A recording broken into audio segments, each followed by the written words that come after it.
Tonight, the Council of American Islamic Relations releasing a report marking 2023 as the highest year on record for Islamophobic incidents in our state. A statement from the council reads in part, quote, "The alarming rise in Islamophobic incidents in Massachusetts is a call to action for all of us. The mid-year report was necessary to bring immediate attention to the ongoing and severe threats facing the Muslim community." There are a number of indications that CAIR's claims are not severe or an emergency, starting with the fact that nobody in the newsroom bothered to read CAIR's report or tell the public what's in it.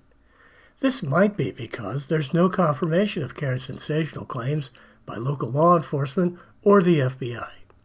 And speaking of the FBI, the current head of the Bureau testified before Congress last year, saying that Jews, who make up less than 3% of the American population, receive over 50% of the religiously motivated hate crimes reported to the Bureau, and they need our help.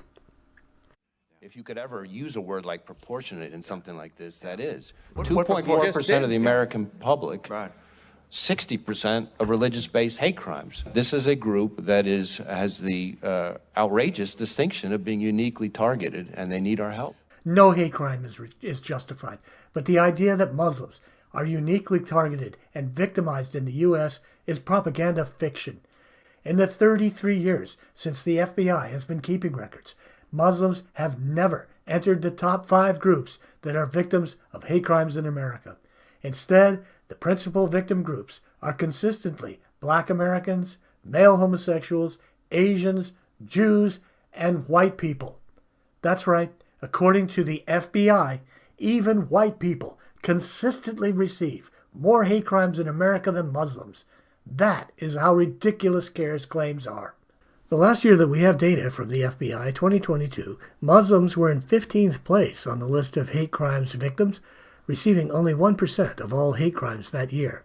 According to the FBI, Muslims receive around as many hate crimes as lesbians or transgenders. And, of course, the other measure of the severity, or lack thereof, in CAIR's complaints is in their report itself. So here is the report, which doesn't have many footnotes. Those incidents that do have links to news stories seem ridiculously petty.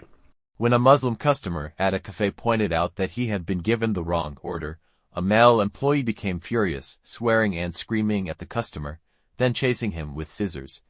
The police arrested the employee at the scene. Afterwards, the victim noticed a sign posted on the store's window that said, "Glory to the Army of Israel." Oh, afterwards, huh? Here's the police report, which doesn't mention Muslims, Israel, or anything like that. Why didn't CAIR tell us the customer splashed coffee on the employee? Why didn't the customer simply leave? Moreover, the assailant was arrested and charged. So what more does CAIR want done? Where is the emergency? This is another incident in the report. In a widely circulated video, a woman can be seen following and harassing a Muslim student who was leaving a building on Harvard University's campus. She accused the student of making families feel unsafe with her terrorist scarf, referring to the student's keffiyeh, the traditional Palestinian scarf. People who wanted to murder you. Hi, camera.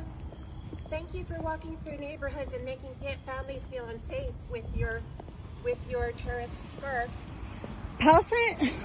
Palestinians felt pretty unsafe when Israelis occupied their country, you know.